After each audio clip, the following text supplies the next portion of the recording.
Hello and welcome to SlyCast, and this is such an exciting episode. We're celebrating Rambo First Blood Part 2, which was released May 22nd, 1985, Memorial Day weekend, and this episode is coming out on Memorial Day weekend. And we've covered First Blood Part 2 before, but we can't not talk about the movie on its 35th, so this episode is jam-packed. I'll be discussing the movie with Mike Kunda, Ryan from the Going the Distance podcast. We'll have a contribution from one of the SlyCast's first listeners and some of your emails. So I am beyond thrilled to start the episode with this discussion that I had with author David Morrell, and we're just going to get right to it.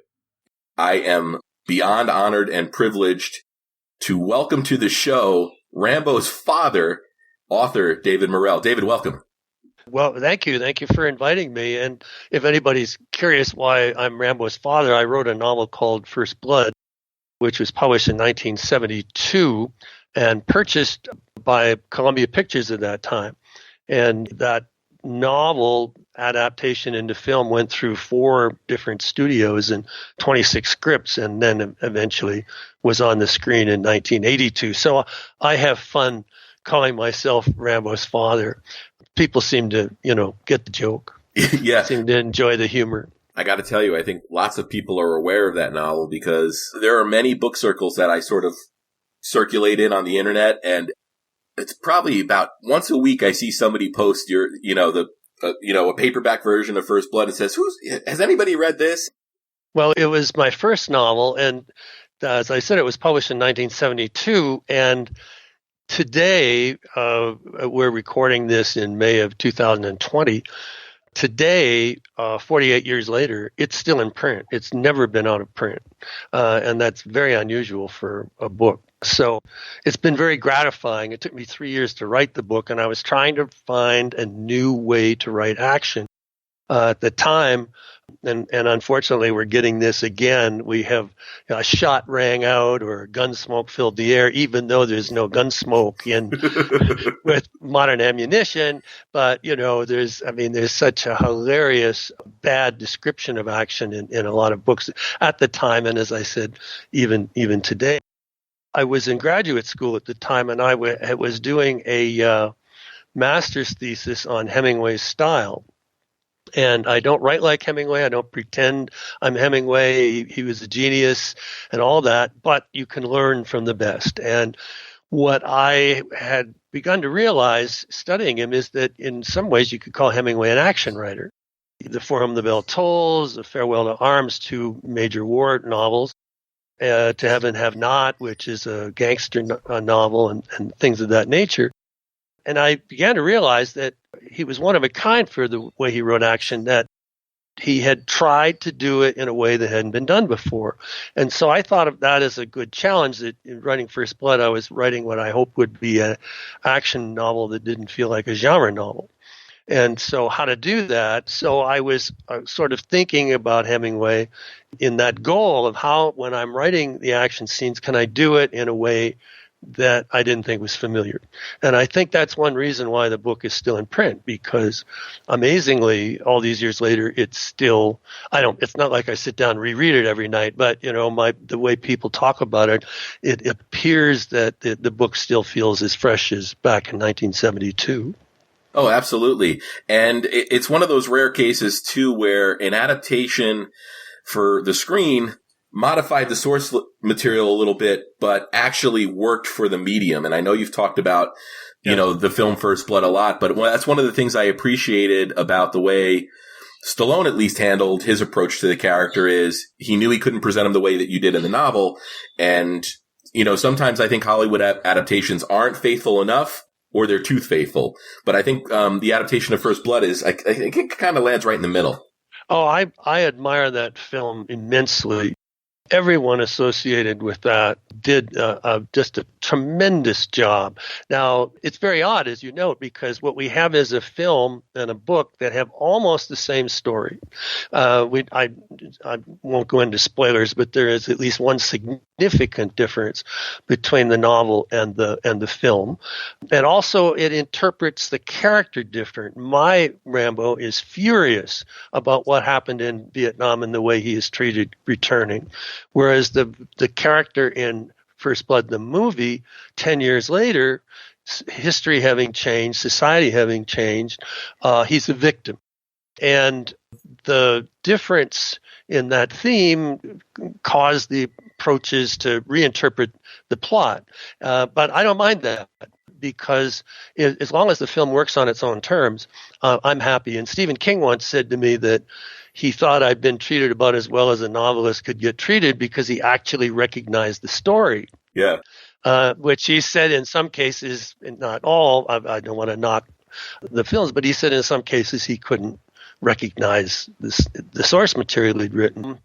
And if anybody's curious, on Blu-ray versions of First Blood, the film, I have an audio commentary in which I discuss the book's origins and the similarity and the differences with the film. One of the few times that a production company asked an author to talk about a book, most of the times they forget there was a book involved at all. But I had a lot to say, and I think people will find it interesting.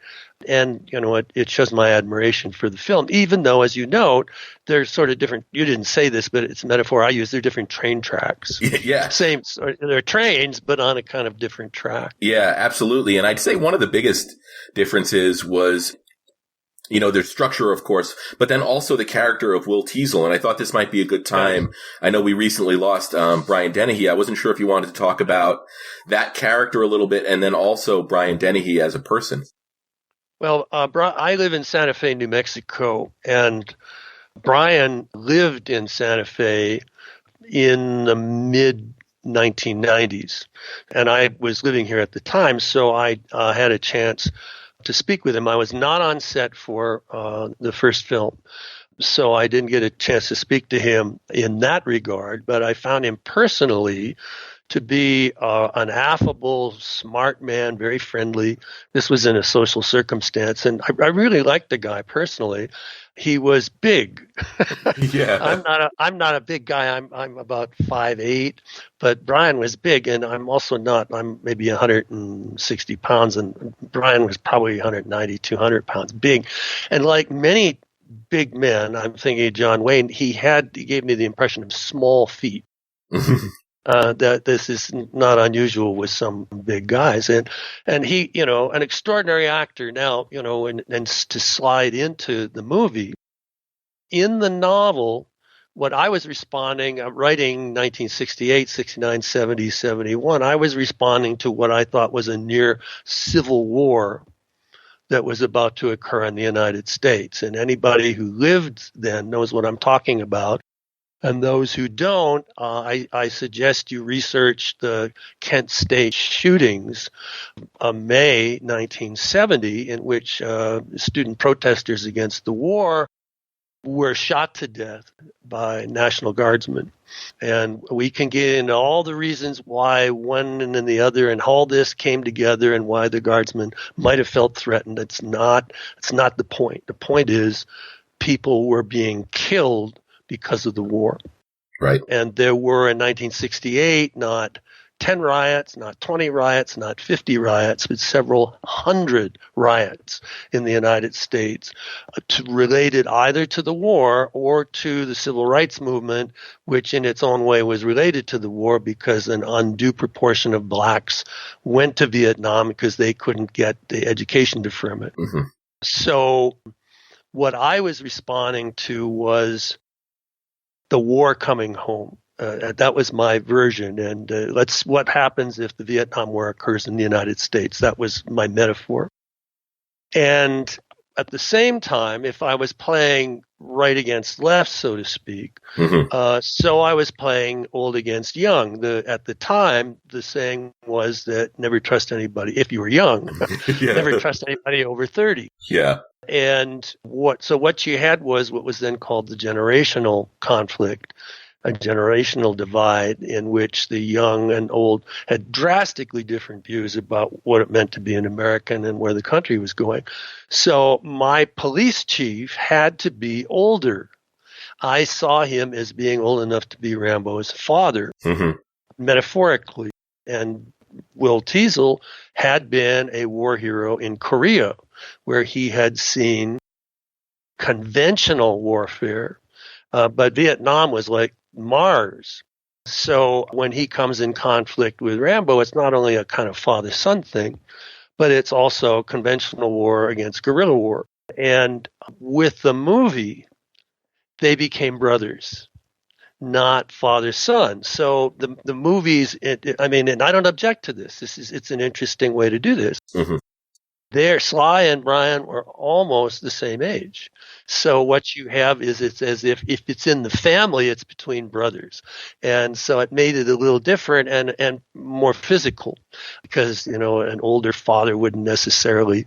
But actually, I back that up because, in fact, Teasel is very physical in my novel when it comes to dealing with Rambo. So, that was some of the things that were going on. And basically the novel, if you saw past the action, was a kind of allegory for what was happening at the time. But I don't think I used the words Vietnam, not a war, twice in the novel, that's a lot. Yeah. So it doesn't date itself. Right. I don't have any timely references. So you can read the novel today and think it was happening now. Yeah. And you've talked about how it's never gone out of print. You've put out versions in the last couple of years where you have a pretty good forward material that covers a lot of behind the scenes on that. Yes. Well, there's a current paperback which has an introduction and a very informative interview at the back.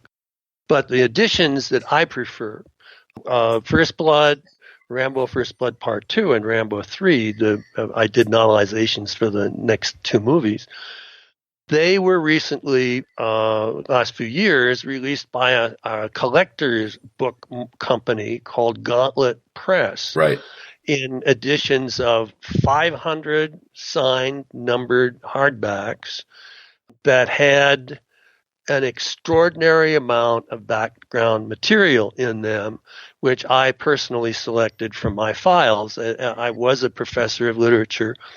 And in the day, when I taught, there was something called the Norton Critical Edition, which would have the text and then a whole lot of other stuff related to it. And so I thought this is my opportunity to do my version of Norton Critical Editions only for the Rambo. So, for example, in the First Blood, I have the original first chapter that was never published. Wow. I have essays and other things and photographs of the locations I visited to write about and things like that. And as the books go on, there are more extras because with the film, there's obviously more material. And so with Rambo 2, I have lots of material. Rambo 3, lots of material. And people say, well, why only 500 copies? And the answer is the extras were from the LA Times, from Entertainment Weekly, from Variety, the show business newspaper, and the licensing arrangement with them in order to reprint these lengthy essays. Right. The one from the LA Times is called The Curious Evolution of John Rambo and tells the whole story, as it were. And then I had footnotes to those articles to correct where I thought that wasn't correct. So it's like a Quentin Tarantino meta kind of interview where there's me commenting on the interviews and what have you. And anyhow, these are wonderful editions. They're somewhat pricey, I believe, at $50. But anybody who cares about these films or my work, my books, would find these indispensable for understanding the background. And for Rambo 3, there's an essay about the fall of Carolco Pictures, for example, from Entertainment Weekly. And there's also an essay from Variety saying how Rambo 3 became, at that time, the most expensive American movie ever made. So, I mean, big stuff. So anyway, the First Blood's all sold out. You can maybe get it on the collector's secondary market for extra money, but there are still a few of the Rambo 2 and Rambo 3 books with this wealth of stuff and available only from the publishers. So if people care, Gauntlet Press. Yeah. At gauntletpress.com, and go to the authors section, look under my name, and then all this stuff will pop up. Yeah, I'll provide a direct link to the author page there on Gauntlet Press. And I think it's a great time to sort of segue into Rambo First Blood Part 2 and your novelization. So the First Blood comes out. It does what it does theatrically. At what point are you sort of contacted about Rambo First Blood Part 2, and how exactly did you get involved in writing the novelization? Well, let's start with the unique production company, Carolco Pictures. That was run by two men, Andrew Vanya and Mario Casar. And Andy, I had conversations with Mario, but not as many as I had with Andy, whom I liked a lot. He's no longer with us. And Andy would call me when they were filming First Blood. Now, no producer does this. Right. This is like, what on earth? It's the end of the world kind of, never happened before kind of thing.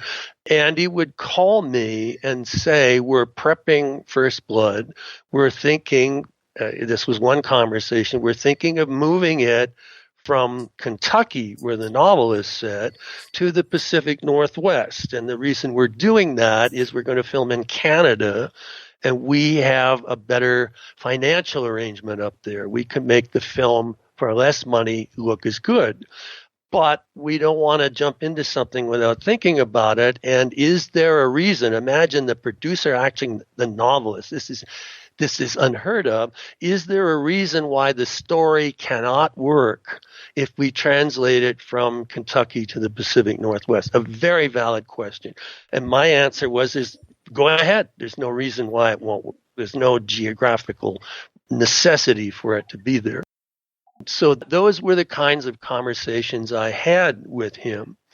And he would send me pieces about, articles about how the movie was progressing. I got a case of wine, and you don't get this from production companies either, believe me, and what have you. So on Rambo 2, in the contract, when I sold the rights to Columbia Pictures, who sold the rights to Warner Brothers, who sold the rights on a contingent basis to another company, and then Carolco picked it up because it had gone back to Warner Brothers.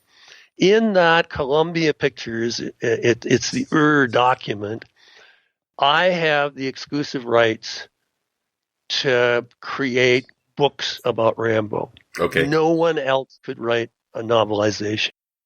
So Andy phoned and said, we'd like you to do a novelization. Now, in the day, in 1984, this would have been, for an 85 release, the novelization format was extremely popular. Oh, yeah.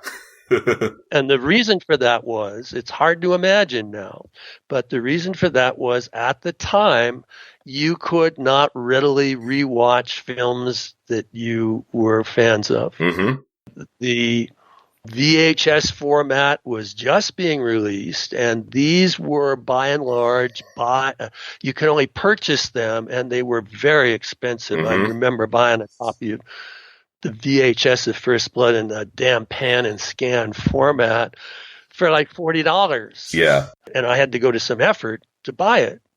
And then we had video stores came along, and that ate into a little bit into the novelization market. And then, of course, when DVDs came along, but that was some time later, why would you want a novelization if you could watch the movie readily? So publishers did not any longer, with rare exceptions, commission novelizations. But in this case, Carolco saw it as an opportunity to promote the film. And in fact, I'll skip ahead, when the book came out, it was with the press kit.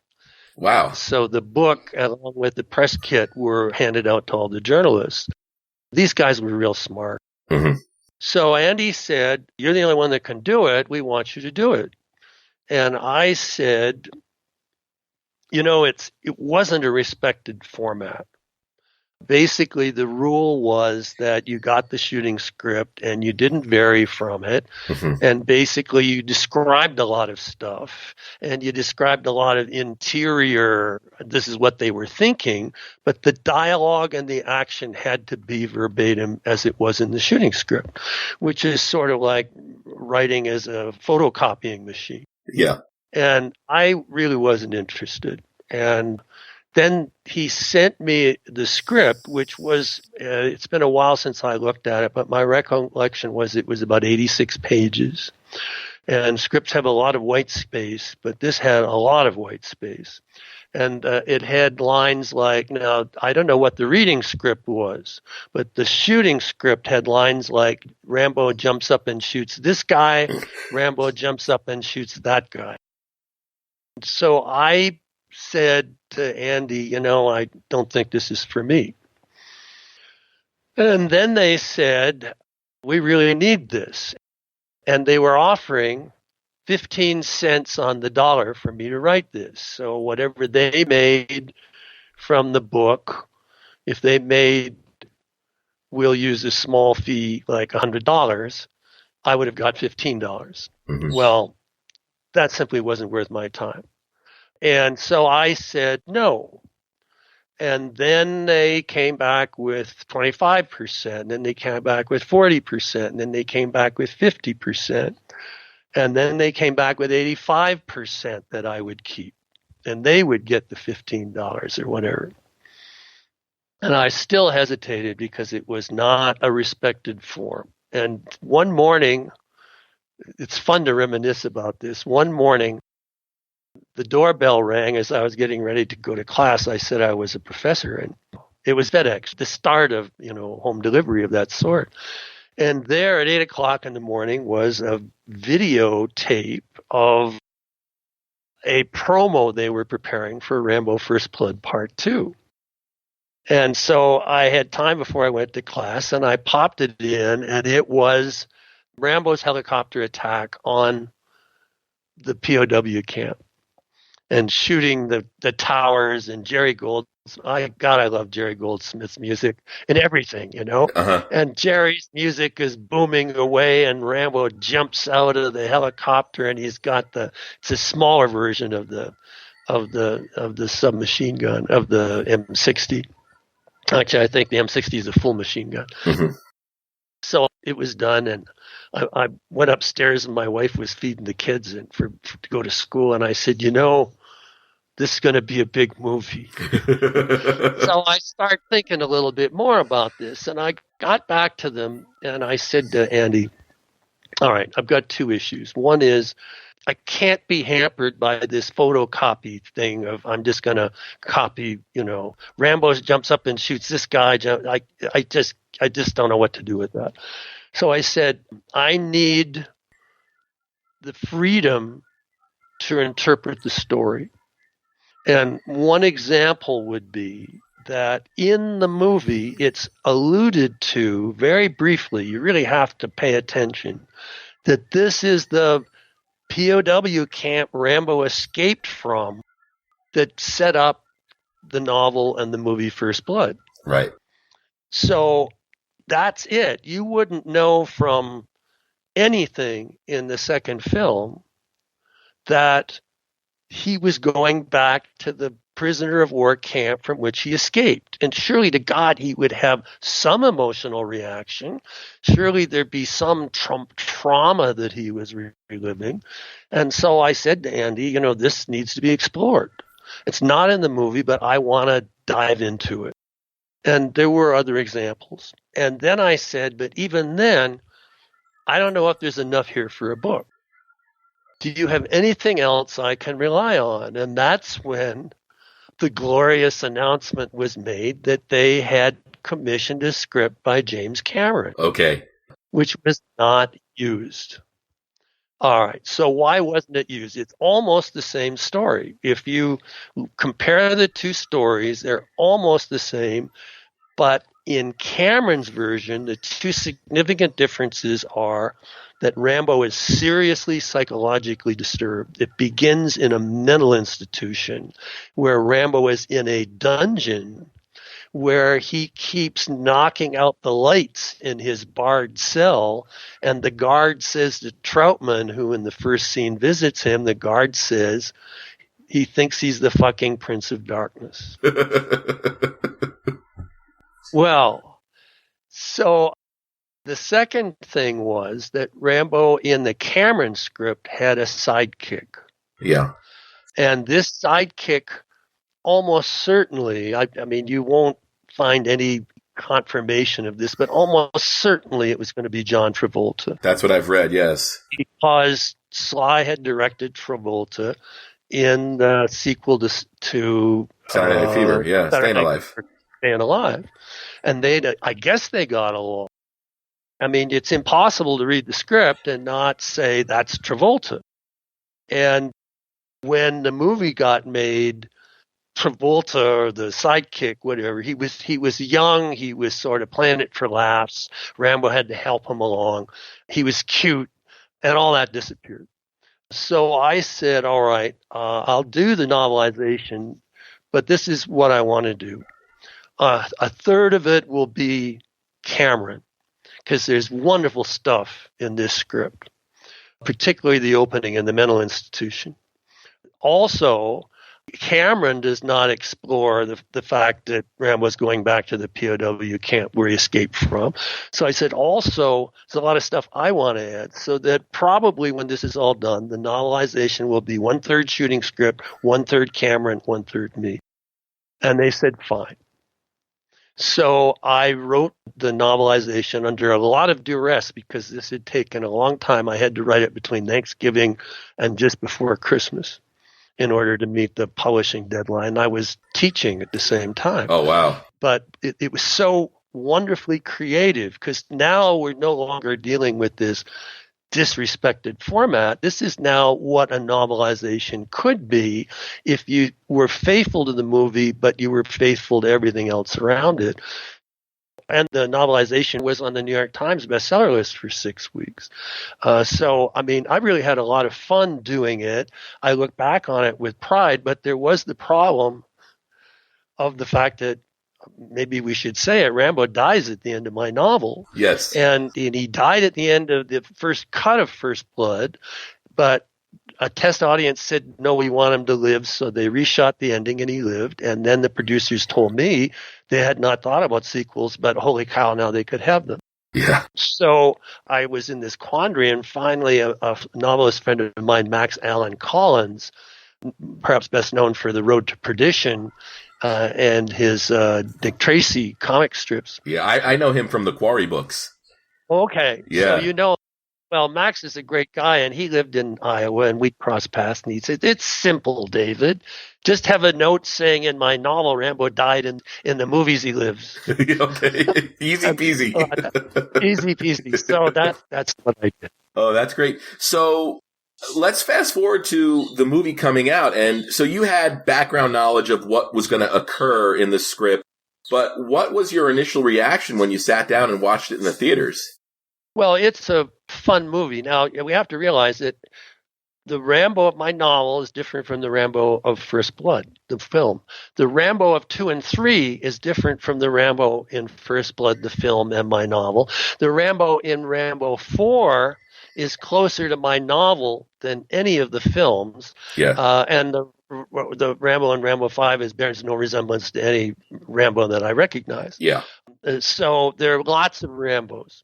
So allowing for that, and the famous line, "Sir, do we get to win this time?" Mm-hmm. Which was a sort of symbol of the Ronald Reagan presidencies. The world had changed. The 70s defeatism was now, the 80s was something else, a kind of regrouping of America. And Ronald Reagan indeed talked about Rambo a lot during his press conferences, using Rambo as a kind of model for his presidency.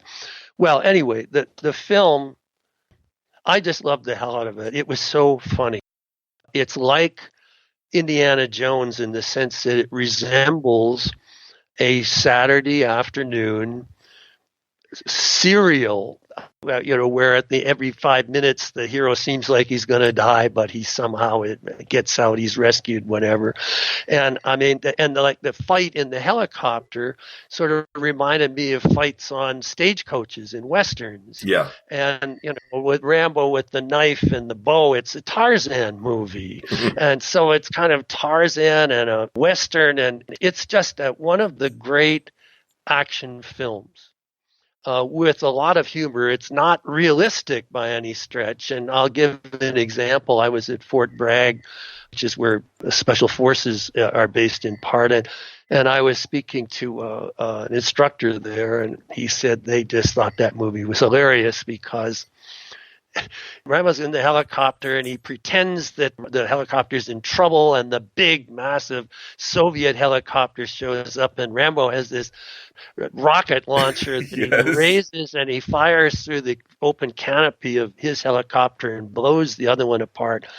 There's only one problem. In the back of the helicopter, all the rescued POWs are there, and he would have blown the hell with the back blast out of all those POWs. And the instructor at Fort Bragg told me that they used to go to the movie and laugh, and they were rolling around on the floor in the theater laughing at some of the stuff that's so inaccurate. But he said it didn't matter. Because the spirit of the thing is so high, it's so energetic, and again, we have to give credit to Jerry Goldsmith for his just terrific scores.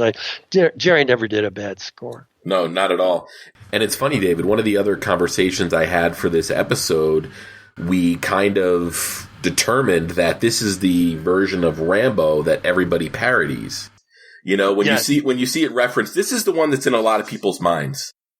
Absolutely. And between First Blood and Rambo 2, huge influence. I mean, when you look at, I'd have to look at when Die Hard was released, but, somebody asks Bruce Willis's character who he thinks he is, Rambo. And there are other references all through the mid-'80s in action movies to somebody pretending to be Rambo. I mean, this franchise rewrote how action movies were. I mean, if you go back and look at, say, Bullet, which is a well-respected action movie with Steve McQueen, or any of the early Bond movies, right, you have 3 to 4 action sequences, if that, separated by a lot of stuff. I mean, if you think of Bullet, you think of the car chase. You maybe think of the chase slightly. It's not very dramatic. There's no payoff in the hospital, and you maybe think of the gunfight at the chase at the airport. But all the talk between that, and it's still. I mean, I love Steve McQueen. I mean, it's a great action movie. But what happened with First Blood and then into Rambo 2 is that you had an intensifying of the amount of action in First Blood is, I think the clock's in at about 54 minutes of action for a 96-minute film. Pretty good. Yeah, but I think with Rambo 2, it's probably the proportion is even greater in favor of the action, and it just rewrote everything. And then we have to add one more, which is that Rambo 2 was one of the last films not to use CGI. Yeah. That the action in it is real stuff, dummies and, the head exploding and dummies and, but it's real. And when Sly's jumping Sly does a lot of his stunts. I personally saw him do a lot of his stunts on Rambo 3. So, I mean, terrific athlete. And there may have been some doubles used. I have no idea. Inevitably, right? Yeah. I mean, that's just the way movie business is. But you have the feeling those are real people doing real dangerous stuff. So I cannot, I have no problems at all with that film. I just think it's just a fabulous film. Excellent. Well, David, thank you so much for taking some time to give us a little bit of the history behind not only First Blood Part 2, but First Blood. I know your time's valuable, so we do really appreciate it. In the show notes, I'll put a link to the Gauntlet Press. And also good to direct people to your personal website? Please, yes, davidmorrell.net. All right, excellent. David, once again, thank you. You're very welcome. And this was fun. I haven't talked about this stuff in a while, and I'll send you some artwork if you can use it. Absolutely. I would love to see anything you can send. Okay. And David, before I let you go, I couldn't not ask you about Richard Crenna and your general feelings about him and his portrayal of General Troutman. So Richard Crenna, as we know, or maybe some people don't know, Kirk Douglas was originally cast in his role in First Blood, and Kirk in costume showed up for a week of shooting, and there was some difficulty. There are different stories about what happened, but creative differences, whatever. And Kirk left. I guess he was there on a Monday, left on a Friday. So Lynn Stallmaster, the casting director, who lived here in Santa Fe, where I live, and actually I had a chance to talk to him on several occasions, and he told me some of this story, which is he was the casting director for First Blood, and he got the call, Kirk's gone, we need somebody to play Troutman, we need him by Monday.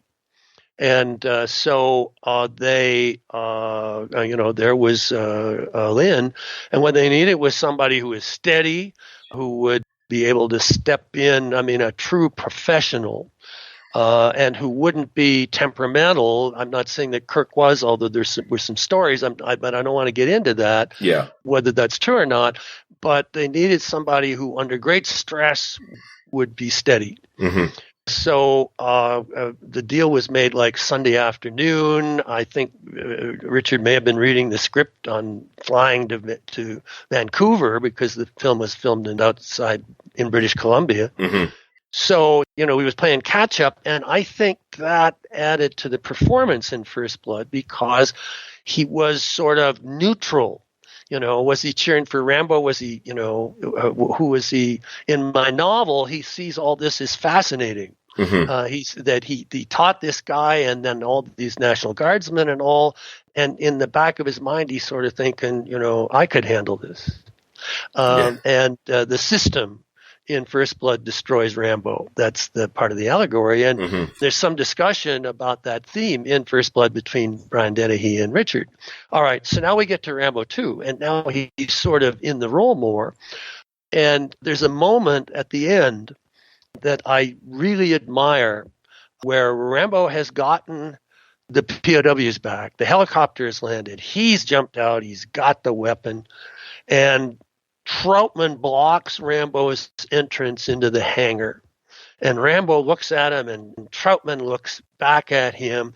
And then there's the slightest, Richard denied this to me, but I think he just didn't remember years later. Yeah. There's the slightest nod that Richard, i.e. Troutman, gives to Rambo as if giving him permission. And steps here, and then Rambo goes in, and it's that nod that I think makes the scene. Mm-hmm. And would Rambo have charged past without the nod? I don't think so. Right. He's still his commanding officer, right? Exactly. So I just had a lot of respect for Richard, and he'd been around since he was a child actor, and he was so good in everything he did, drama, comedy, and there's a picture he did. He hated when I told him this, but he was in Body Heat, and he's only in it for 5 minutes. Right. They needed a husband who we knew, even we didn't see him much, we knew pretty deadly. And so I used to tell Richard, we weren't that close, but we talked, because of Rambo. And I used to tell Richard, man, you made that movie. You were only in it for 5 minutes, but man, you made it, because if it was a wimpier husband, it wouldn't have felt as deadly. But he didn't like me saying that, because, it wasn't a starring role, and, actors want to go for the big scenes. But I just, the times I spent with him were special times. Excellent. Thank you very much for sharing that. Yep. Hello, I'm Dave from the 60 Minutes With podcast, and I've been a Sylvester Stallone fan since 1978, when, aged 13, my school film club showed Rocky. Since then, I've watched all of Stallone's movies numerous times, yet despite Rocky Balboa being the character that introduced me to Stallone, it's John J. Rambo who has always connected with me the most. I mean, hell, I even have 2 tattoos of him on me, one of them being from Rambo 2, which celebrates its 35th anniversary this year. I even also wear a Jade Buddha replica from that movie too. So, obsessed? Me? Possibly. And come on, let's admit it, haven't we all had a conniving superior like Murdoch at our workplace that we wanted to face off and tell some home truths to, like at the end of this? Without the massive gun, of course. And Rambo 2, it takes the character further into superhero territory, which would then take an even bigger leap in the third movie. But still, at its heart, isn't it about a man who just wants to do the right thing in the world and hates injustice? And isn't that a good thing? And here we are now, 5 movies down the line, and we may have seen the last of John Rambo. But thanks to the magic of cinema, his story and his adventures, they're always going to be there to watch. The 35 years since I first watched this have flown by, and I hope that I'm still here in another 35 years, by which point I'll be 90, and that during those 35 years there'll be many more new Stallone movies to watch, as well as always revisiting the classics whenever he stops making them, as sad a day as that'll be. We've still always got the films that he's made. So happy 35th anniversary, Rambo 2. And of course, much love to everyone at the SlyCast from all of us here at 60 Minutes With, who are based in Wales in the UK. I've been a listener since the very beginning, and long may you continue to do what you do. And our 35th birthday celebration of Rambo First Blood Part 2 continues. And I'm here with Mike Kunda to talk about Rambo First Blood Part 2. And Mike, it's funny, I was just thinking about this before we sat down. You were not a part of the show yet when we reviewed or, went over First Blood Part 2 on the SlyCast. So this is your first opportunity to talk about it on the show. Yeah, this is something I was really bumming out because the early 80s was such a brilliant time to talk about Sly's rise and successes. I mean, could you imagine filming Rambo 2 and then Rocky 4 back to back? 2 of the hugest, biggest, most gigundous movies of all time ever. I mean, and I never got to share those thoughts with you guys. Well, at least not on Rambo 2. I never got to share my thoughts. Yeah, it's pretty wild. We did do, I think your first appearance on the show was sort of an interview with you where we also covered Rockies 1 through 4, which is a really, really great discussion. And it's the discussion that convinced us to try and convince you to join the show regularly, and thankfully you did. You know what's funny about that? Here's how I always pictured that moment. I picture it as you and the Jeffs are sitting around in this big room, 20-foot ceilings, solid oak bookcases all around you. You're all in blazers with patches on the elbow. You have pipes, and you're drinking this cognac. And you're all asking yourselves, this chap Kunda, should we bring him on board or not? I don't know. He does have a lovely singing voice. Let's give this poor bugger a chance. That's how I always saw it going down, that I was voted in. So, this, as I've always said, I love you guys, and I'm so happy to talk about Rambo 2. I'm only sorry the 2 Jeffs are not here at this moment. No, but they're here in spirit, as always. So one thing I was thinking about this morning before we sat down, Mike, was, Rambo, the character of John Rambo, has had a wild, strange journey, after being introduced to audiences, cinematically at least, through First Blood. But Rambo First Blood Part 2, it might be the most important Rambo movie. And let me say sure. that it's probably the most important because it made everything else possible. I mean, a lot of people wouldn't have thought to make a sequel to First Blood, but they did. And that spawned everything that came after it. It also transformed the character in a way. Mm-hmm. Do you have any thoughts on that? So I think it's very interesting. No, I don't think anybody would have thought to do a sequel to First Blood. I mean, it just, to me, sequels, they weren't what they are today, sequels. So I think the fact that Rambo 2 took that character of John J. Rambo and took him skidding across the political floor, for one thing. I mean, that was one. When Reagan said, seeing what to do next time in a terrorism situation, I'll send Rambo. I mean, for a sitting president to acknowledge this in a at the same time when Rambo 2 was out in theaters, it was remarkable. But even going past that, here is where we see Sylvester Stallone has gone into some type of area. He's become an icon. He has become a literal icon, whether it's action, acting, whatever it is. I do believe Rambo First Blood Part 2, as much as Rocky 3 elevated him, Rambo 2 took him to a whole other level. I mean, you had t-shirts, you had the action figures, lunchboxes, water gun sets, fake Rambo knives. I mean, this was really epic on the action figures, on that type of front as well. Yeah, I mean, it's funny if you look at any kind of parody or reference to Rambo, the character, most people are using the Rambo from First Blood Part 2 as their reference. Agreed, 100%. Rarely are they thinking about that drifter, that Clint Eastwood High Plains drifter coming into town, destroying the town, and then, of course, they never think that Rambo. I think you're absolutely right. Rambo 2 is what's in people's heads.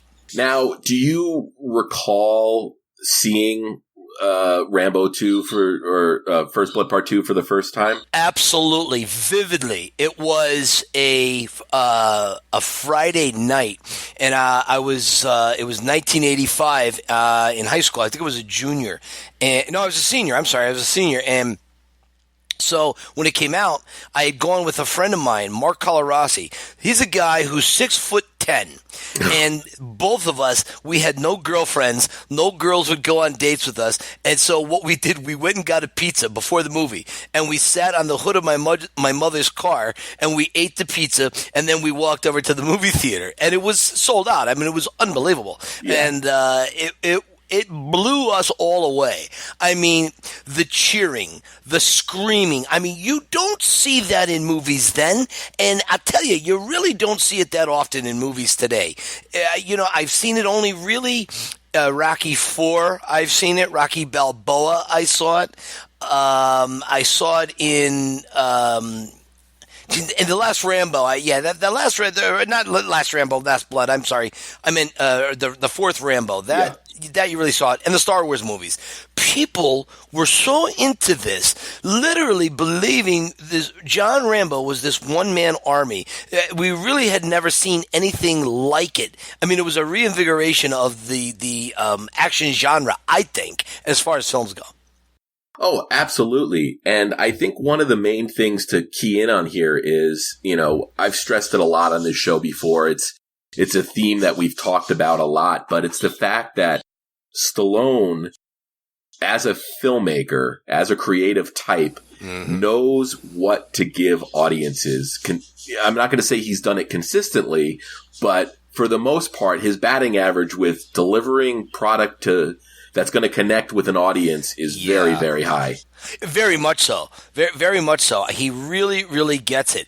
There are many times where you'll see a Stallone movie where he phones it in. He really does it. Even in some of the other movies where they don't live up to it, it's still, he himself is very engaging to watch. Yeah. And I mean, there's a handful of those films where, you can sort of see that maybe Sly was there more as an actor instead of, a screenwriter or a director, or, he just didn't have that creative input. Right. But yeah, I mean, First Blood checks all the boxes, or First Blood Part 2 checks all the boxes in terms of delivering, just a great, great popcorn movie. Yeah. Oh my God. I remember Hugh Downs and Barbara Walters on 2020. They did an hour-long special about Stallone and Rambo 2 when it came out in 1985. I still have it on VHS somewhere. And to me, it was the epitome when at the end of the episode they showed Stallone as Rambo on the sampan. I think that's what they're called, the boat where he stabs the guy and he shoots early in the movie and he has to jump off. You made it, Rambo! Okay, yeah. So, of course, the acting, maybe Caballo's acting, Julie Nicholson wasn't exactly the best acting in the world, but, it was still doable. Anyways, there was a scene that they showed on 2020 where Stallone was actually writing the script of Rocky IV as he's on that sampan dressed as Rambo. And just think about that. Yeah. Think about the iconicness of that. And then when we got the first trailers for Rambo 2, and you saw the helicopter coming over the river, and then blowing up the guard tower, and he has that trademark Rambo scream. Holy Christ, that just puts me over the edge. As a matter of fact, as we're talking now, Craig, I actually have Rambo Part 2 playing. He's covered with leeches in the pit as the Russian Podolsky walks over to him. So I love this movie. There's nothing I don't love about this movie. All right, excellent. No, yeah, no, I mean it's really a hard movie to not like. Yeah. You hit a lot of sequences there. Are there any key sequences that really jump out at you when you watch the movie as just ones you can't wait to see? So we all know Sly is the king of the montage. So when he does the blow up montage next to Jerry, was it Goldsmith, right? Jerry Goldsmith's great score, yeah. Of course, brilliant score. So when he's blowing everything up, right, and he does the scream and everybody, it was just, to me, that is so damn iconic. But one thing I wanted to mention, I never realized this. Troutman tells him at the fence, if everything goes right, Johnny, there'll be a presidential pardon in this for you. I never realized that was given to him. I don't know why I never saw that before. So I thought that was kind of interesting. Now, we never saw Rambo get that presidential pardon because, of course, he walks off at the end and he stays in Thailand and he works at the monastery. And so we know what happens. Does he get that? Is there some news footage that, Vietnam veteran John Rambo was given a presidential pardon for blowing up a town in the Northwest? I wonder that. It's fascinating to me. Yeah. And I mean, obviously it occurred because, there's seemingly no trouble when he returns at the end of Rambo. And, we see him established back in Arizona in Last Blood. Yeah. When I think one of the other, there's no team. I mean, he's just walking down the road, going back to his. So maybe he did get the presidential pardon, but we just don't know. It's much like when Rocky runs the Rocky steps. What does he do after he runs up the steps? He takes a cab, he takes a subway. Paulie comes by, the robot rolls in and he rolls back. Like, what happens? I think the other thing I like is the escape scene when Rambo is on the bed spring and he's getting the shocks and, Podolsky, they carve his face up and all that. And I think when Cobayo comes to save him, and of course they make the run through the jungle, then they end up, spoiler alert, kill her. I think if I had one scene would be the bow and arrow at the waterfall scene where he blows up Vin. To me, that when I hear Rambo 2, that's basically it. That and the black knife. The black and silver knife is just so classical to me. It's the best. Yeah, that sequence in the stream there, it's so great because Vin is unloading his weapon there, and I don't know if it's a matter of Rambo knowing that he's pretty much out of range or whatever, and he just takes his time loading up the bow and arrow. And loads that extra with the exploding bow and arrow too. It's so badass because in the real world there's no way that arrow is going to hit that guy. It is too front heavy. It's fishtailing. There's no way it's going to work. But at this point, Craig, they have us. They believe us. It's like the shark in Jaws. No shark is going to capsize a boat. But if you're with it all that time, you're just Rambo, whether it's a death wish, whether he's a badass, whatever it is a great scene in movie history. Oh, absolutely, absolutely. And, there's that fine line where, suspension of disbelief comes in. Yeah. And I think it's played fine here. Now, you did bring up, when the character of Kobai dies. Yeah. And that's probably one of my only bits of criticism in this is it's Rambo leaves behind the bow and arrow and he goes back to pick it up and that's when she gets taken out. I'm like, I know. Yeah, it's tough because nobody wants to see John Rambo fall in love. Nobody wants to see John Wayne have a sex scene in a movie, right? Yeah. So I get that. But again, maybe there could have been 10 other ways they could have killed her off, but this is what they chose. And I mean, I know it is, and just, but Rambo, I don't know. Rambo should never have love. Yeah. Rocky can, once Adrian dies, Rocky cannot find another woman. That's just the way it is. His one and only love.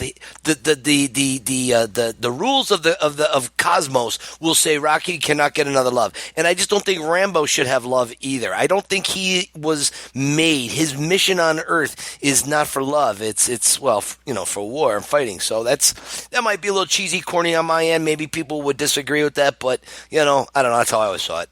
No, not at all. I think you're completely on point there, Mike. I mean, Rambo as a character seems like somebody that sort of has embraced isolation almost. Exactly. So let's look a little bit at the cast. Sure. We had Richard Crenna return as Troutman, and I mean, I can't imagine a sequel to this, to First Blood where you don't bring Troutman back. Yeah. But we also have some exciting new faces. We have Charles Napier, who plays Murdoch. Exactly. our good villain, if you will. Yep. Stephen Burkhoff, who a lot of people probably remember from Beverly Hills Cop, plays Podolsky. We already talked about Julia Nixon, and the great Martin Kove as Erickson, who is just like a great sort of chicken shit character, right?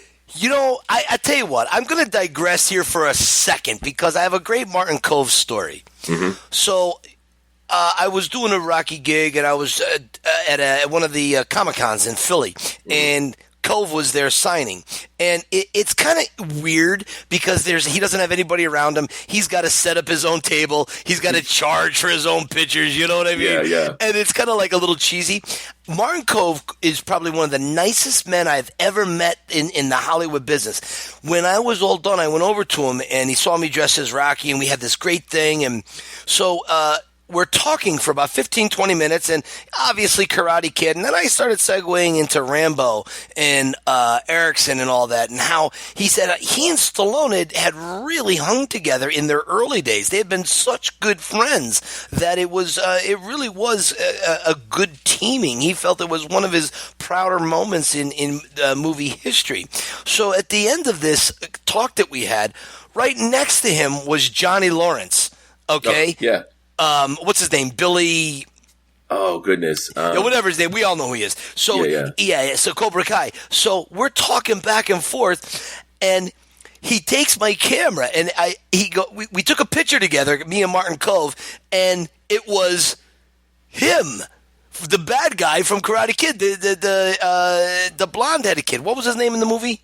Johnny. Johnny. Yeah, that's right. And he took the picture that I have hanging on my wall of me and Martin Kove, and it was such a great moment. But about Rambo 2, he said how awesome it was, just the dedication and the timing that Stallone had, how he just was relentless with his work ethic. And when others were sad, Stallone would push them not so much by verbally pushing them, just by leading by example. So that's my little side story.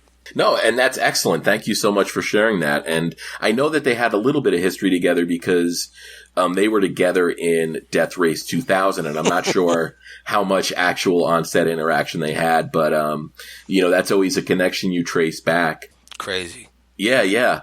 And that's also a good little indicator, too, about how you said, Stallone leads by example on set. And I think if you don't have that kind of drive or personality on a movie, you're just not going to get results. I mean, there needs to be somebody there that, whether it's the director, somebody needs to be the sunshine in the storm. Yeah. Always. Yeah. Agreed. So is there anything else about First Blood 2 you want to talk about before we finish things up? I wonder, I often wonder to myself, if Rambo had ended at Rambo 2, walking off, would Rambo be the pop culture icon it is? Rambo 3 is largely felt to be the weakest of the Rambos, although I could argue that against Last Blood, but up through part 4 at least. Yeah, exactly. Rambo 4 was brilliant. I absolutely think that's one of the best action movies I've ever seen. Absolutely. And I go First Blood, Rambo 2, Rambo 3 and then Rambo 5. But I just wonder, what if we never heard from John Rambo again? What if that was it? Would it look back on as this mythical creature, Rambo? He's still out there living amongst us, walking the streets, but we don't know because it's kind of like, I don't know, it's this ethereal thing. I don't know. I always think of stuff like that. No, yeah, and I think so, Mike. I think that he would have remained an icon in sort of popular consciousness just because of how impactful First Blood Part 2 was, and I think it would be a movie that is remembered. How about you? Do you have a particular moment about Rambo 2 that sticks out more than others? For me, it's when he's on the radio with Murdoch. And I mean, if there's a scene in a movie where a guy pisses his pants, it's got to be that. I mean, exactly. The way that scene is shot, where you've got the lightning and the thunder, and then just the way Murdoch sells it, it's just a great scene. And then also the big helicopter face-off, that is the height of absurdity in that movie, probably. But it's just such it's such a well shot scene. It's like a car chase, but with helicopters. Let me ask you this. What's the difference? Why, when Arnold or Van Damme does a quote unquote Rambo-like movie, why does it not live up to the Rambo 2 type of POW rescue? What's the difference? Is it the filter on the camera? Is it the actor in question? Is it the script, the music, all of it, some of it? What do you think? I think it's probably all of the ingredients, but at the end of the day, it's the character and the actor performing the character. And that's not to take anything away from Van Damme or Schwarzenegger, who have both turned in great performances. But in those movies, it's like you can just take stock action hero character and drop it into a script. Whereas First Blood Part 2, it needs John Rambo, and John Rambo is a big ingredient in that secret sauce. If Rambo doesn't blow up the town in First Blood, if we don't feel his pain, if we see, because he's not a super soldier in First Blood, he's a Green Beret who goes through hell and is very determined. If First Blood doesn't happen, could Stallone come out with Rambo 2 without a First Blood, or does he have to have First Blood first? That's an interesting question, Mike. I think you could actually make First Blood Part 2 as the first entry in the series. Right. Especially coming off of Rocky 3, where I think people were ready for these kinds of movies from Sly. It was the 80s. Yeah. But I think in terms of the character weight that you were talking about, by no means do you really need to see First Blood to appreciate and understand First Blood Part 2. I think the opening scene of that movie establishes, Rambo did something he wasn't supposed to do. He got locked up, and now this is his chance to get out. Yeah. And it's funny. I mean, I can sit down and I have sat down and watched First Blood Part 2 without watching, the other movies. Whereas, Rambo Part 3, I would never watch unless I was marathoning those movies. That makes you're somewhat better than I am, because the only way I would watch Rambo 3 now is if Kim Jong-un had captured me in North Korea and I was giving away state secrets. That would be the only way they would torture me, by putting fishhooks in my eyelids and watching Rambo 3 or Last Blood. But hey, listen, let's not get bogged down in the negativity, Craig, okay? Oh, yeah, no, absolutely. I would actually say, Mike, that if somebody really wants to have a good sort of Rambo experience, watch First Blood and watch Rambo from 2008, and you've got a great story. Agreed. And then you can do Rambo First Blood Part 2 as sort of an isolated movie and have just a great sort of popcorn, action adventure night at the movies. Yeah, I would agree. One of my all-time favorites, and it's definitely a top 5 desert island movie, provided there's electricity and a DVD player. And a TV. Yeah. All right, Mike. So this was a lot of fun, and I know we've talked about it to death, but I'll never stop talking about it with you. It's The Pretender, which is, your documentary. Thank you. That's, it's available everywhere. We've talked about it. We'll talk about it again. It's available on Prime Video if you have Prime. I think you said Vimeo, Tubi, all kinds of places. And I'll include as many links as I can here in the show notes. But you're a beautiful human being, my friend. Appreciate it. I really value the fact that you're a part of the show.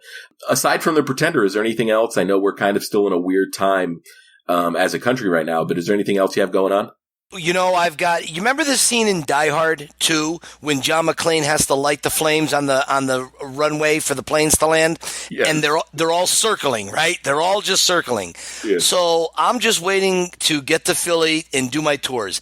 Because of The Pretender and because of Sly's generosity in promoting it, and we've been doing a lot of podcasting and interviews and so on, we've gotten to a point now, I have gotten hundreds of people who are sending me emails and messages. They cannot wait to come take my tours. And I'm trying to just stay relevant, and I'm trying to just bide my time and get to Philly so I can just keep doing my tours because I love hanging with the Rocky fans. Absolutely. And I know that will happen for them sooner than later. Yeah. And I do have a link to your tour on the website, but I'll also include it in the show notes. Mike, I could sit here and talk with you all day. I know we'll never run out of things to talk about. This is true. But for now, we're gonna call it at that and just say happy birthday, Rambo First Blood Part 2. Happy birthday. Thanks, Greg. Okay, and before we get to our discussion with Ryan, I just wanted to read an email that we got from Chad, and it reads, "My name is Chad Trower. I live in Collinsville, Oklahoma. This year is the 35th anniversary of Rambo First Blood Part 2. This was my first Rambo movie to see in theaters. From the lines, 'Do we get to win this time?' followed by, 'This time it's up to you,' I was all in. Co-written by James Cameron and Stallone, plus directed by George Cosmatos. I loved the political statement and tone of this movie. The idea that we had soldiers over there who were still political prisoners was shocking to me. And the chance for us to go back and rescue POWs was an interesting premise, and I found it personally satisfying. Leave no one behind. Awesome action movie, Stallone movie, and Rambo sequel. Thanks to SlyCast, Craig, and company for letting me share my thoughts on this film. Take care, and I will be listening." And Chad, thank you for listening, and thank you for sending in that email. All right, and the celebration of First Blood Part 2 at 35 continues. My birds are very, very excited. And it is always an honor and a privilege to welcome to the show Ryan from the Going the Distance podcast, as well as the Worst of the Best podcast, as well as my co-host on the Stallone podcast network show that we do once a month. Ryan, welcome back. Hey, thanks. Thank you so much, Craig, for having me. And yeah, we if you're listening, well, the chances are you're listening to this very episode on the new superpower show. I don't know if we have a name yet as of this recording. We haven't quite landed on the name of the channel yet, have we? No, but who's ever listening to this on that feed will know the name. So yeah, they actually know something we don't. We're talking about Mind Trip. Yeah, so... Or if you're a new listener to this episode because of David Morrell and you've come to listen to this episode and you haven't heard any of our other shows, basically you had three superpowers. Craig, the godfather of the SlyCast podcast, Doug, the host of the Rocky Minute podcast, and myself, Ryan, the host of the Rocky series podcast, Going the Distance. We all became friends online, just like we did, and naturally over time we started kind of cross-pollinating on each other's shows, and it got to the point where I was like, is this my episode? Is this your episode? Or whose show is this? And so we thought, why don't we combine our three shows into one feed? And I think how it's going to work, and you can edit this out if you want, how it's going to work is basically Monday to Friday, you're going to get the Rocky Minute podcast. Saturdays, you'll get Going the Distance, the Rocky series podcast, soon to be the Rambo series. We'll get to that. And then on Sundays, you'll get a SlyCast episode. And we'll hopefully have other people join us over time to sprinkle amongst those days. How's that sound? Does that sound like what you were thinking there, Craig? Oh, absolutely. And, every show will be clearly labeled as that show. And, nothing's being replaced or taken away. It's just you're going to have some extra choices to listen to, especially with these long gaps between SlyCast. You're going to get some great Stallone-based content. And then hopefully, like we said, eventually, some outliers or friends of Stallone. So Yeah. it's pretty exciting, and it seems like a natural sort of progression. I mean, we cross promote each other's shows all the time anyway, so why not just join forces and, you know, serve everything up on one nice clean feed for the listeners. Awesome. Yeah. Well, okay. Well, I'm excited to talk about Rambo First Blood Part 2. Yeah. So this is the 35th, and it's funny. This is a big year for Stallone, and, you know, anniversary years, if you will. So 1985 saw the release of First Blood Part 2, which we're sort of celebrating today. But in November, we'll be releasing 2 celebration episodes for Rocky IV and Rocky V, respectively. Rocky IV will be celebrating 35 years as well, and Rocky V will be celebrating 30 years. Wow. Yeah. So like you said, going the distance, you're currently covering Rocky Balboa. Mm-hmm. And you said, you know, Rambo's on the horizon. So I know on Twitter you put a poll out. Are you going to power through the Creed movies, or are you going right to John J. Rambo? Yeah, I'm going to treat the I was going to say a bad joke. I'll I'll tell you offline. Oh, man. We are going to definitely treat Creed 1 and 2 more or less the same way that we have covered the Rocky franchise. And I'm still on the fence of how we're going to do that, because with the Rocky franchise, every season, we've done 6 seasons. We actually just finished, a little bit behind the curtain here, we just finished wrapping Rocky Balboa, the movie. So we're going to go into Creed very shortly. What we've done is we break down the film scene by scene and really get into the nitty gritty, but I'm not sure how much I'm going to cover Bianca singing. So we're going to... We're gonna definitely, anything Rocky oriented and Drago oriented, it definitely will be very heavy discussions. But I admit, Adonis moping in the gym, or I don't know. We'll find out. Okay. All right. Yeah. Oh. So that being said, yes. Once we've wrapped up the Creeds, it's gonna morph into the Rambo series podcast. But all the Rocky coverage will still be in that feed for people to go back and listen to, and it'll be labeled as such, but the episode's names will change too. You ready for the name of the episode, the podcast name for the franchise change? You want to hear it? Let me see if I can guess. Okay. Do we get to win this time? Oh, that's a good one. No. It's a long road, the Rambo series franchise. That's perfect, Ryan. You are great at coming up with names. Thank you. Yeah. Thank you. So yeah, I think this is officially the first time I've said it on the air, so I think it's kind of special I'm doing that here. Oh, well, and I thank you for that. Yeah. It's a long road, the Rambo series franchise. Okay. Yeah. No, you're committed. And this isn't actually the first time we've talked Rambo. I think I know that we did that reaction episode together where Sly had released the photos from the set of Last Blood. Right. And I know you did a dedicated Last Blood review for the Going the Distance podcast. So this isn't our first time or your first time talking Rambo. But specifically, I don't think I've ever heard you talk about First Blood Part 2 unless you covered it, you know, in a tertiary manner on the Last Blood review. But do you recall the first time you saw Rambo First Blood Part 2? Yeah, so it's interesting. The Rambo series, and I'll talk about this on my show when we cover it, but I will say for now, it's between Rocky and Rambo. The Rambo series was a series that I saw in actual chronological order of release. So I saw First Blood on VHS back in the day, and then when Part 2 came out, I was 10 years old, still too young to be taken to the theater to watch it. But my parents, bless their hearts, when it came out on VHS, we rented it on a Friday night, and I'm telling you, I have never not loved this movie. Yeah. Like, there's just nothing not to love. Yeah, it's funny. I talked to, earlier in the episode, I talked to David Morrell about it, and I believe, and it's funny because I should know this, I was there for all these conversations, but Mike Kunda was the one that sort of brought it to the surface. Was First Blood Part 2, the Rambo and Rambo First Blood Part 2 is the one that everybody thinks of. It's the one that gets parodied. It's the one that gets referenced. So I think it's probably the most popular Rambo movie out there. Want to hear my take? Yeah. First Blood is the Rocky of the Rambos. First Blood Part 2 is the Rocky 4 of the Rambos. Rambo 3 is the Rocky 5 of the Rambos. Rocky 4 is the Rocky Balboa of the Rambos.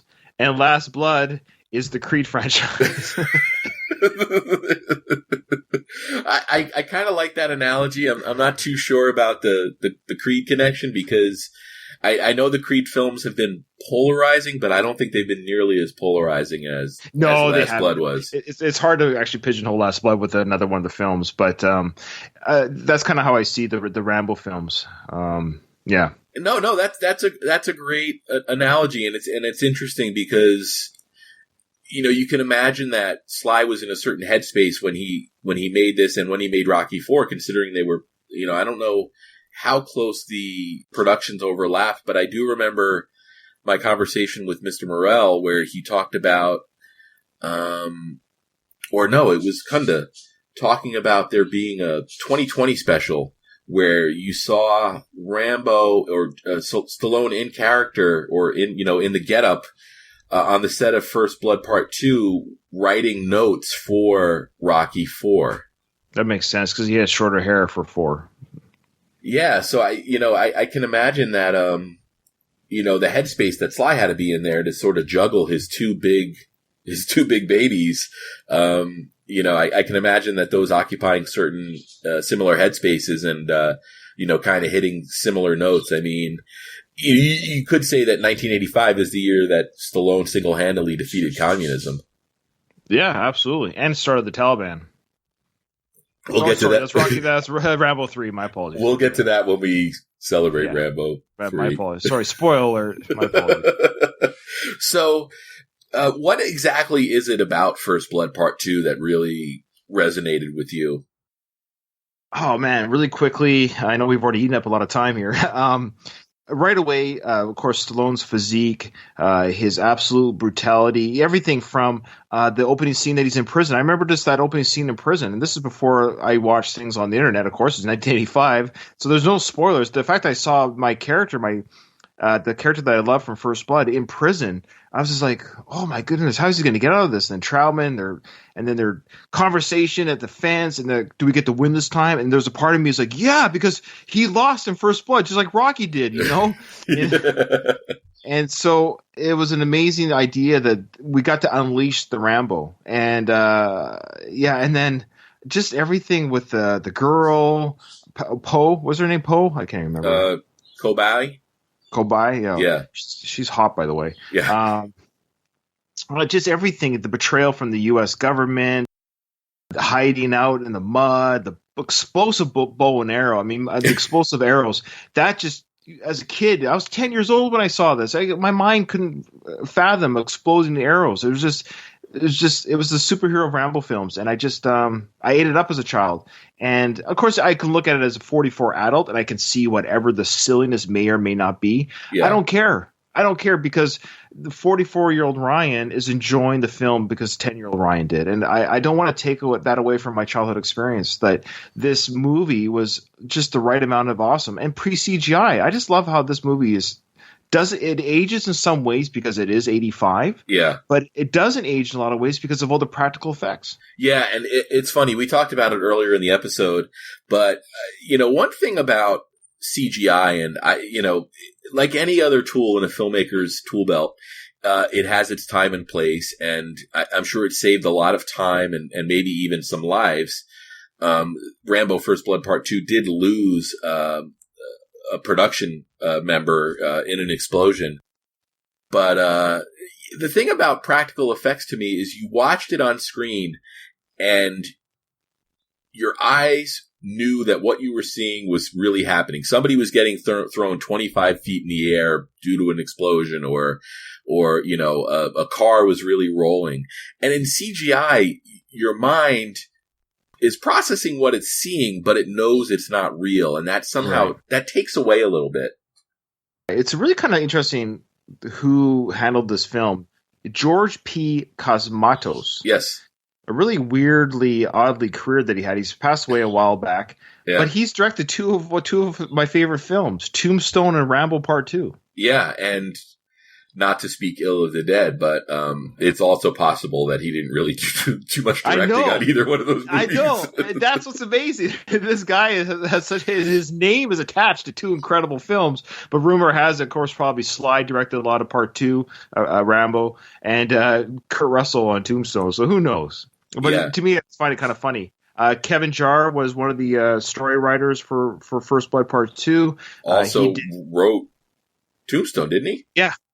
He was actually the original director on Tombstone too. He was fired, and that's when they brought in George P. And lastly, you have, of course, a little bit of screenplay from James Cameron and Sly himself. The James Cameron stuff, I don't know what part he contributes to the. I'd have to do some digging. Well, no, you'll know as soon as you listen to this episode because Mr. Morrell covers all of that. It's interesting because if you really think about it, like, sequels were still pretty young, too, when First Blood Part 2 came out. Sure. I mean, you had, Godfather Part 2, which, that's not a franchise sequel, really. But, aside from that, you had Empire Strikes Back. But, tentpole there weren't as many. Yeah, compared to now, there wasn't many. Yeah, nowadays it's expected that if a movie does well, it's going to get a sequel. But back then, First Blood came out, it did what it did, and then, I don't think anybody expected there to be a sequel. So it's interesting to watch the movie there too, because it's really, and we talked about how this is sort of the parody of Rambo that everybody knows, but it's the reason that we're sitting here talking about this movie. Or talking about this character. If First Blood had been a one and done, we would have covered it on SlyCast, of course, but I don't think the character would resonate with people as much as it did, if not for First Blood Part 2. Absolutely. I've got nothing but good things to say about Part 2. There's never a dull moment. You're never bored. The only bad part, and this is a spoiler alert for when we get to the end of that season.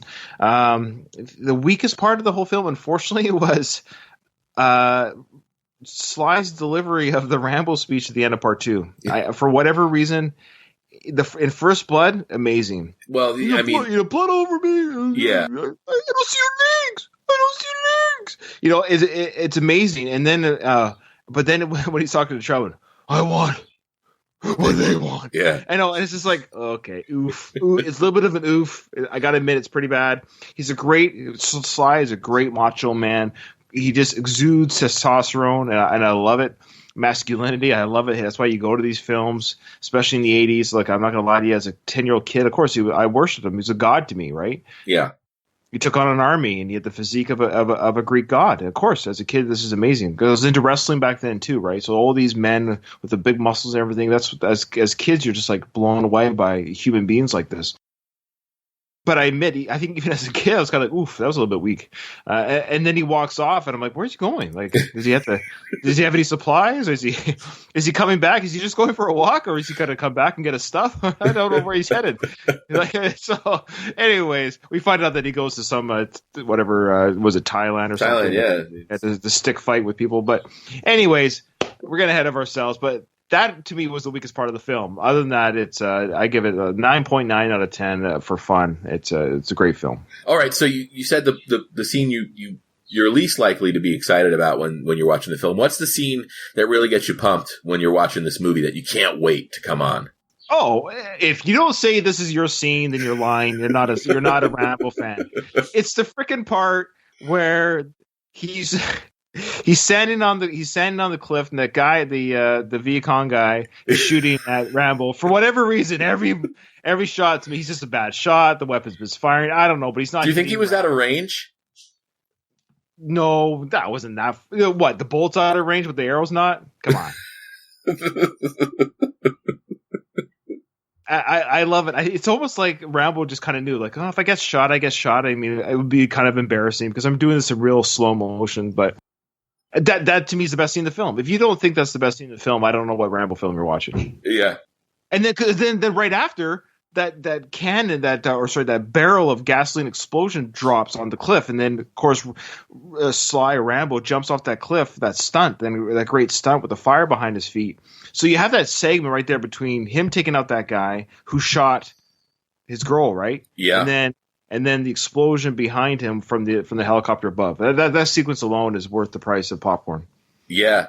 No, it's hard to argue with that, Ryan. In terms of the cast, I mean, we already talked about Stallone and, Richard Crenna's return. Is there anybody you want to talk about? You already talked about, Julia Nixon, who played, Kobai. But what about Murdoch or, Podofsky or the great Martin Kove as, Erickson? Well, yeah, those are all great, but Charles Napier, who played, Murdoch. Yeah. Murdoch was the Teasel character for this, and both did a great job. Different character arcs and different personalities, but boy, they both played off just that and how they despise the Rambo character in their own elements of first from a Korean veteran in the police force. Now you have a government official with some sort of military record as well, but kind of now working for that sleazy U.S. government and how Rambo hates both systems and you have to have a good actor to hate, and the fact that we hate Murdoch and we understand Rambo's anger towards him, it's great. And when Rambo says, "No, I'm coming to get you," Murdoch, I'm coming to get you. Yeah, with the lightning and the thunder. Yeah, I guess that's another scene. There's too many great scenes. That's another scene people would argue there's a great scene. I see. Maybe that one would be the one people talk about. I'm coming to get you. And the sound of him squeezing the microphone. Yeah. Oh, you get me too excited. See, this is why I put the poll. Now you get why I put the poll on Twitter and Facebook. Like how much you want to talk about these movies. Yeah, I want to talk about Rambo. I want to talk about Rambo. Yeah. Well, it's interesting that you sort of contrasted Murdoch and Teasel. I think they're both great. The well-written characters, but I think Teasel has a lot more of aspects that you can sympathize with than Murdoch, which I think makes Murdoch great. Is like Murdoch is a great straight up villain.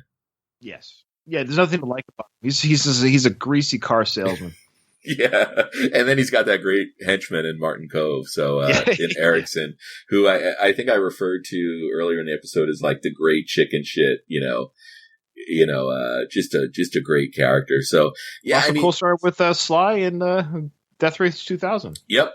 Yeah. Although I pontificated a little bit on how much they actually interacted on the set of that movie. Yeah, I don't think very much. No. Yeah.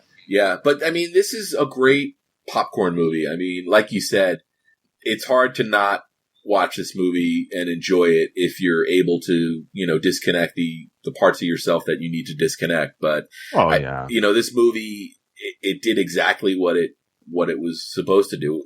It's a movie that's made for a specific purpose. And that's the thing I love about the Rambo franchise is that there is really a movie for any mood. I mean, they're all in the action genre, of course, but if you want to stay grounded and a little bit more dramatic, you go to First Blood. But then you've got First Blood Part 2 or Rambo, Part 4, if you want to sort of the best of both worlds. But and I guess you could say that about the Rocky franchise too, I mean, if you there's Rocky and Rocky 5, if you want more of the melodrama, if you will. And then, there's Rocky 3 and Rocky 4. Yeah. You're right. Every film has its own flavor, and that's what I like about it. If it was one flavor, it'd be kind of boring. It's like when a musical artist releases an album, you still get the sense it's the same artist, but I like it when an artist has a different kind of sounding album. And depending what kind of mood I'm in, depends what I'm going to watch or listen to. Oh, absolutely. And, I think that's also a sign of a good artist or creative force is, that insistence on not sort of repeating themselves. And this is where I have to respectively disagree with David Morrell, not because he's not wrong in his opinion, because that's his opinion. I enjoyed Last Blood, and the same way you disconnect, so to speak. I know the arguments that people have, and I agree with their arguments. I do. I understand everything everyone has said negatively about it. I'm not, and you know this, that when we're Stallone fans, I'm a Rocky fan, I'm a Rambo fan. I'm not monotone in my praise, and I recognize where there is flaws. We definitely are going to talk about the flaws that occur in every of these films. Yeah. And we've done so in the in the Rocky films. We definitely we've called out Sly in a respectful way, where we've asked, the question to Sly, who's not listening, but we asked, like, what were you thinking here? Yeah. Like, why are you doing this? What was the reason for this choice? But that's what makes it for an engaging discussion. So I know David, bless his heart, he hates Last Blood, and I understand. I understand. I get it. But just for me, because I'm not emotionally involved here, as Rocky said. Yeah. I'm not emotionally involved. Like, I'm not. I enjoy the Rambo character. So the fact that I just got to see him on screen one last time, hopefully, but I think so, one last time. I embraced it. I admit, I just kind of geeked out and said, you know what? It's Stallone. It's Stallone on film. It's him at the theater. And I think that's the thing too, is I'm just watching my favorite icon on the screen, and I don't know how many times we're going to get to do this with a marquee movie. Oh yeah, no, I would agree with you there, and I look forward to being a guest on The Last Blood. I look forward to being a guest, hopefully, on every episode. You will, don't worry. Or not every episode, but I mean every movie discussion. But the thing with Last Blood for me is, if you title it John Smith's Last Stand or something. I know. The movie works so much better. And there are just too many moments where Rambo betrays himself as a character. But that'll be covered when we talk Last Blood on SlyCast, and also when you talk about it on It's a Long Road. Yeah, it's going to be interesting. I can't wait. It will. So, again, Going the Distance, Worst of the Best. Do you want to talk a little bit about Worst of the Best before we go? Yeah, Craig's my biggest supporter about reminding me to plug that show. Yeah, so I have a sister podcast. I started both these podcasts. I started with my brother, but he's moved on from podcasting for now. He's got stuff going on with work and family where he can't dedicate to podcasting anymore. But I do the Worst of the Best with rotating guest hosts right now. And what it is we scour basically the internet, of course, looking for best of lists, whether it's in music, movies, artists, food, TV shows, conspiracy theories, no matter what it is. People, bless their hearts, have made lists for us to read and look about. What we do is we talk about that list, whatever it means to us as an individual, and then me and my guest host will pick what we think is the worst thing from that list. We've done stuff about YouTubers that do stuff, dangerous YouTubers, diseases, you name the topic, we've covered it. And it's interesting how it works. Like, for example, for the diseases one, we picked the 10 worst diseases that are killing people right now. It's kind of a COVID-related topic. And we decide you pick which one do you least likely want to get stuck with as a human being. So that's kind of how we do things. It's fun. I like it. Yeah, and you know what? It might seem like an obvious thing, but do you plan on doing a Stallone episode? Well, the only one we've done is we've done a Rocky episode. Oh, you did? I must have missed that. Very beginning. I think it was like episode 3. We did a Rocky episode, so go check that out. So if you're a Stallone fan, go to the Worst of the Best podcast. Check out our Rocky episode. I think it was like the 3rd episode where we picked the worst moments in the Rocky franchise, and there are some to choose from. So what we did is that, of course, each film was the best film. So I think we did the first 4 films because those were the biggest box office wise. Yes, yeah. Right. So that's the best. So there you go. So that was the best. Those are the top selling or top box office films. And then from each of those 4 films, we picked the worst moment we felt was in that film. All right. And the answers might surprise you. Yeah. And it was very hard to pick a worse one for part 1. Yeah, well, I got to go back. I got to go back and listen to that. I'm not sure how I missed it, but the entirety of Adrian's coma, I'd imagine, has to be. I think it's a spoiler alert. I got to tell you, it's probably what I picked for part 2. I'd have to go back too. It's been a couple of years. Yeah. Oh, cool. So I'll put a direct link to that episode, and then also to the Worst of the Best in the show notes. Thanks, man. Ryan, as always, it's always cool to sit down with you and talk these Stallone movies. And again, I'm not sure what we have on the slate for our next joint episode, but those are always fun. And, when me, you, and Doug get together once a month or so and vote on or chat a movie that the listeners have voted on. And they always vote against us. Yeah, well, yeah. We'll do one soon. But there's a lot of flux going on, a lot of changes going on our respective shows, but they're gonna restart sooner than later. Yeah. All right. Well, Ryan, once again, thank you, and I look forward to talking to you again. Yeah, man. Thank you.